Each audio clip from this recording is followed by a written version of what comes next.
Hi అండి, అందరికీ నమస్తే. దొండకాయలతో మనం కర్రీస్ చేస్తాం, ఫ్రైస్ చేస్తాం. ఇలా ఒక్కసారి డిఫరెంట్‌గా దొండకాయతో రైస్ చేద్దామండి.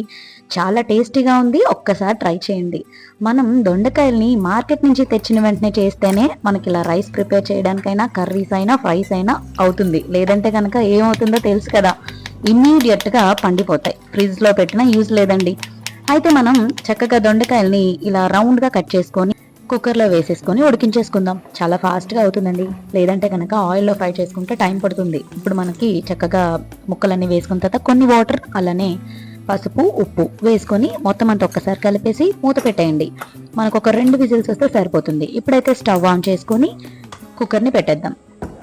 మనకి విజిల్స్ వచ్చేలోపు దొండకాయ రైస్ కోసం మనం ఒక పేస్ట్ ప్రిపేర్ చేసుకోవాలి. ఈ పేస్ట్ వల్ల చాలా టేస్టీగా ఉంటుందండి రైస్. దీనికోసం పుదీనాని చక్కగా ఆకులు దూసేసి వాటర్లో వేసుకొని శుభ్రంగా వాష్ చేసేయండి. ఇప్పుడు కొత్తిమీరని కూడా వాటర్లో వేసి శుభ్రంగా వాష్ చేసి దాన్ని కూడా పక్కన పెట్టేయండి. దీంతో పాటు ఒక 2 పచ్చిమిరపకాయలని కూడా కట్ చేసుకొని ఈ ప్లేట్లోనే పక్కన పెట్టేయండి.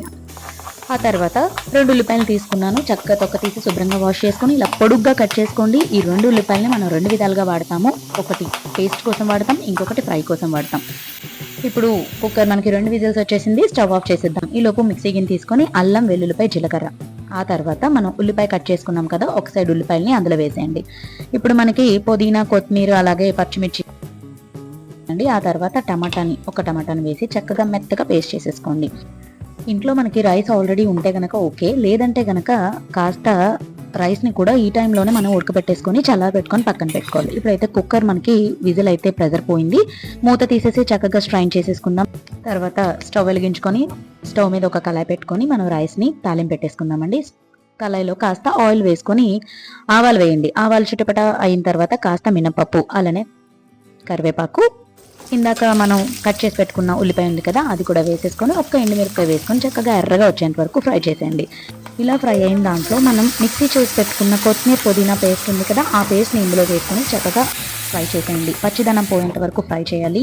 తర్వాత ఒక హాఫ్ స్పూన్ కారాన్ని వేస్తున్నానండి. ఇలా కారం వేసుకుని ఒక 5 నిమిషాలు ఫ్రై అయిన తర్వాత కొన్ని వాటర్ని ఇందులో వేసేసి నూనె తేలేంత వరకు చక్కగా ఫ్రై చేసేయండి. ఇలా దగ్గరగా ఫ్రై అయిన తర్వాత మనం స్ట్రైన్ చేసి పెట్టుకున్న దొండకాయలు ఉన్నాయి కదా, ఆ దొండకాయల్ని ఈ కళాయిలో వేసి చక్కగా ఫ్రై చేసేసుకోండి.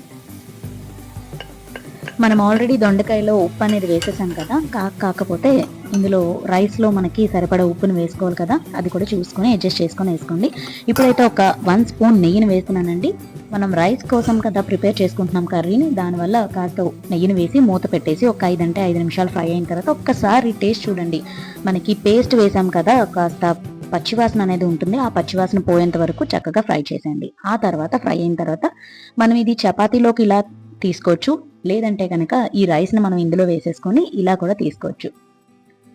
కొంచెంగా రైస్ని వేసి మొత్తం అంతా కలిసేట్టుగా కలిపేసుకోండి. అంతేనండి, ఎంతో టేస్టీగా ఉండే దొండకాయ రైస్ మనకి ప్రిపేర్ అయిపోయింది. ఆల్రెడీ మనకి దొండకాయలు కొంచెం పుల్లగా ఉంటుంది కదా, కాస్త చూసి నిమ్మకాయని పిండుకోండి. చాలా టేస్టీగా ఉంటుంది నిమ్మకాయ వేస్తే.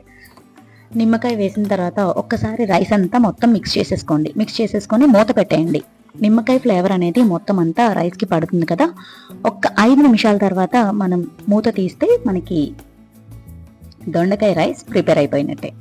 అంతేనండి, స్టవ్ ఆఫ్ చేసుకోండి. ఈలోపు మనం గార్నిష్ కోసం కాస్త కొత్తిమీర అలానే పుదీనాని మొత్తం ఒక్కసారి కలిపేయండి. ప్లేట్లో సర్వింగ్ చేసుకొని హ్యాపీగా తీసుకోండి.